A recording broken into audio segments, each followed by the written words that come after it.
सरसों का तेल बालों को जल्द सफेद होने से रोकता है। बाल जल्द सफेद नहीं होते। जो रोजाना नीम गर्म पानी पीकर सोता है उसका मैदा साफ रहता है।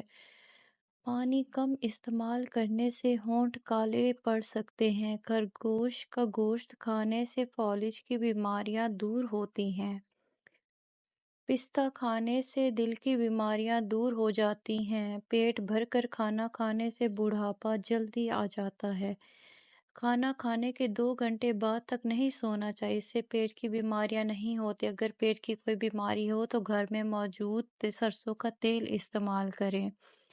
1 गिलास नीम गर्म दूध में डालकर 1 से 2 चम्मच शहद के डालकर पी लिया करें। इससे आपके दिमाग को बेपनाह ताकत मिलेगी।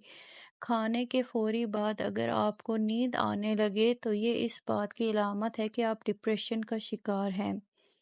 गाजर के हलवे में अगर चीनी की जगह गुड़ इस्तेमाल कर लें तो उससे हाजमा बेहतर हो जाएगा, जबकि थोड़ा सा देसी घी इस्तेमाल करने से जोड़ों का दर्द खत्म होता है।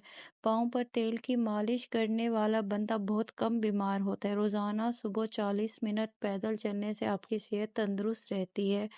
दूध में 2 दाने खजूर के डालकर पी लिया करें, जिस्म में ताकत आ जाएगी। नमक का ज़्यादा इस्तेमाल करने से ब्लड प्रेशर बढ़ता है।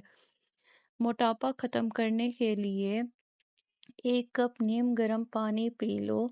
उसमें शहद और लीमू निचोड़ कर पी लो तो बदन की चर्बी पिघल जाएगी। निहार मुँह कहवा में लीमू निचोड़ कर इस्तेमाल करें।